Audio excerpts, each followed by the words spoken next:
Vande Mataram student, कैसे हो सब? मजे में हो ना? तो आज से हम हमारा सेम 2 का सिलेबस शुरू करने जा रहे हैं, जिसके अंदर नए चैप्टर की शुरुआत करने से पहले मैं आपको एक छोटी सी स्टोरी सुनाऊंगी। स्टोरी का नाम है हवा दरबार में लाई जाए। जब हम लोग 4th स्टैंडर्ड में थे तब हम लोगों ने ये कहानी पढ़ी थी। चलो, कौन बताएगा कि ये कहानी किसके बारे में थी? ये कहानी थी राजा कृष्णदेवराय और तेनालीरामा के बारे में, जिसके अंदर हमने देखा था कि गर्मियों का मौसम चल रहा था और एक दिन राजमहल के अंदर राजा पूरे पसीने से लथपथ हो रहे थे। तभी राजगुरु ने कहा कि महाराज, काश हम ऐसा कर पाते कि बगीचे की सुगंधित और शीतल हवा को दरबार में ला पाते। ये बात सुनते ही तुरंत राजा कृष्णदेवराय एक घोषणा कर देते हैं कि जो भी राजमहल के अंदर ऐसी शीतल और सुगंधित हवा ला पाएगा उसे 1000 स्वर्ण मुद्राएं इनाम में दी जाएगी। तो ये कार्य दरबार में सभी को पता था कि ये कार्य असंभव है। जब दूसरे दिन दरबार लगा तो सबका चेहरा देखकर कृष्णदेवराय बोल पड़े कि मुझे लगता है कि कोई मेरी इच्छा पूरी नहीं कर पाया। तभी तेनालीरामा कहते हैं कि आपकी इच्छा पूरी न हो ऐसा संभव ही नहीं। ऐसा कह के वो बाहर खड़े हुए 5 सेवकों को अंदर बुलाते हैं, जिनके हाथों के अंदर बड़े बड़े पंखे होते हैं जो फूलों से बने हुए थे और इत्र के अंदर भिगोए हुए थे। जैसे ही उन्होंने पंखा जलना शुरू किया, तेनालीरामा के इशारे पर उन्होंने पंखा जलना शुरू किया। पंखा जलने से सारे दरबार के अंदर ठंडी और सुगंधित हवा फैल गई।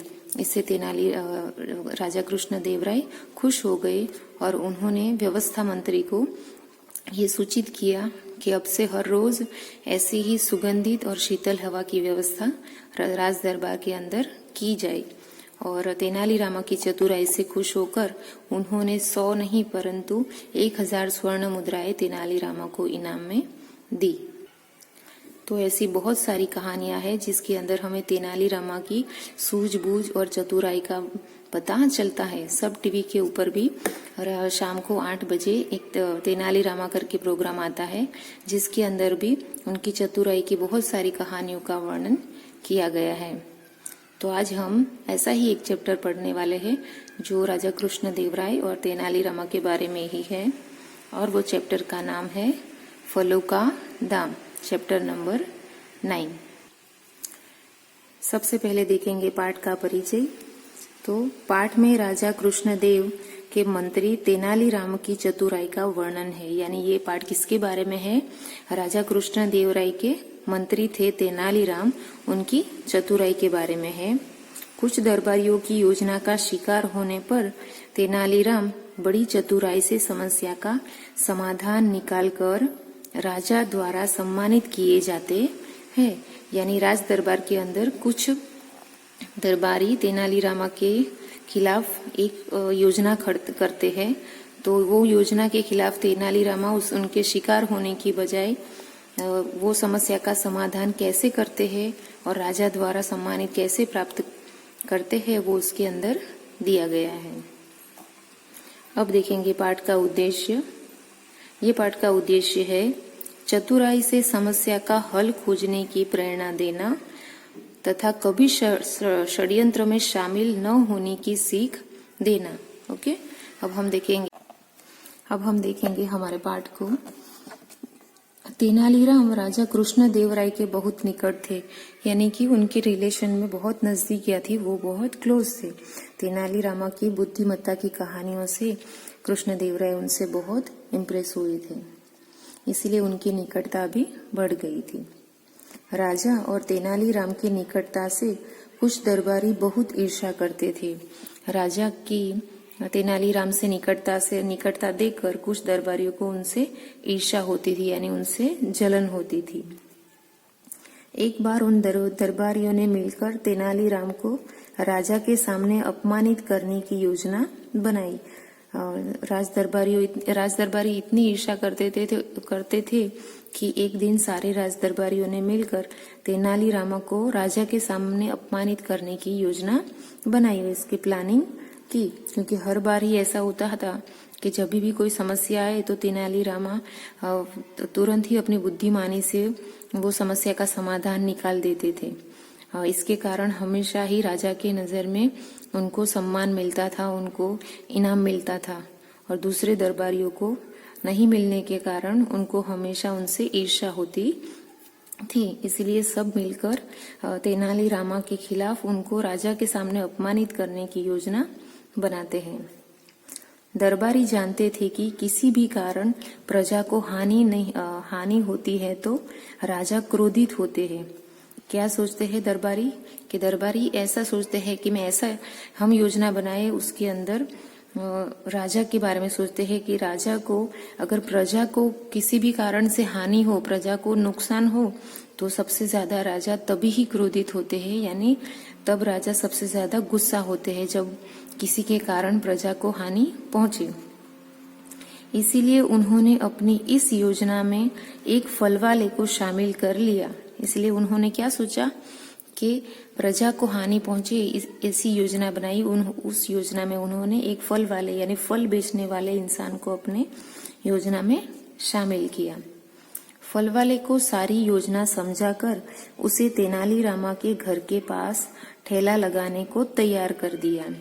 उन्होंने जो योजना बनाई वो सारी फल वाले को बताई, और इसके हिसाब से उन्होंने वो फल वाले का जो ठेला था, उसकी जो लारी थी जिसके अंदर सारा सामान लगता है, उसको बोलते हैं ठेला। तो ठेला लेकर तेनालीरामा के घर के सामने खड़ा कर दिया। एक शाम तेनालीरामा ने घर के पास फल वाले को देखकर उससे फलों का दाम पूछा। यानी घर के बाहर फल वाले को तेनालीरामा ने एक दिन देखा, तो तेनालीरामा उससे फलों का दाम यानी फलों की कीमत पूछते हैं। योजना के अनुसार फल वाले ने कह दिया, आपके लिए फलों का दाम कुछ नहीं है। यानी उनकी जो योजना थी उस हिसाब से फल वाले ने उत्तर दिया कि आपके लिए यानी तेनालीरामा के लिए फलों का दाम कुछ नहीं है। तेनालीरामा के बार बार पूछने पर भी वह अपनी बात पर अडिग रहा। तेनालीरामा ने बार बार वो फल वाले को फल का दाम पूछा, परंतु उसने एक ही उत्तर दिया, यानी वो अपने उत्तर पर अडिग रहा, यानी नहीं डिगा। उसने अपना उत्तर बदला नहीं, उसने एक ही उत्तर पकड़ के रखा कि आपके लिए फलों का दाम कुछ नहीं है। जब तेनालीराम फल लेकर घर जाने लगे तो वह आवाज लगाकर बोला, मेरे फलों के दाम तो दे जाइए।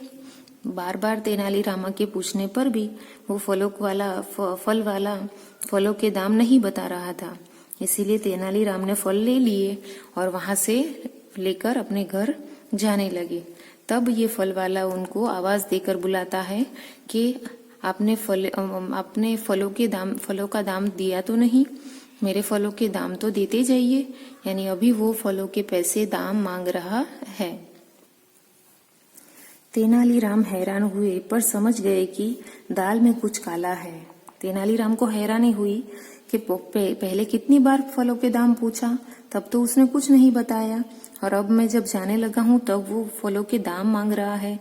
यानी दाल में कुछ काला है, यानी इसके अलावा भी कोई एक बात जरूर है। यानी उनको कुछ बात अलग होने की आशंका हुई। तेनालीराम बोले, भैया अभी तो आप कह रहे थे कि फलों का दाम कुछ नहीं है और अब आप दाम मांग रहे हैं, बात कुछ समझ में नहीं आई। यानी तेनालीराम वापस वो फल वाले के पास जाते हैं, और फिर देखो यहाँ पे चित्र में दिखाया गया है कि वो वहां से जा रहे थे और ये फल वाला उनको बुला रहा है।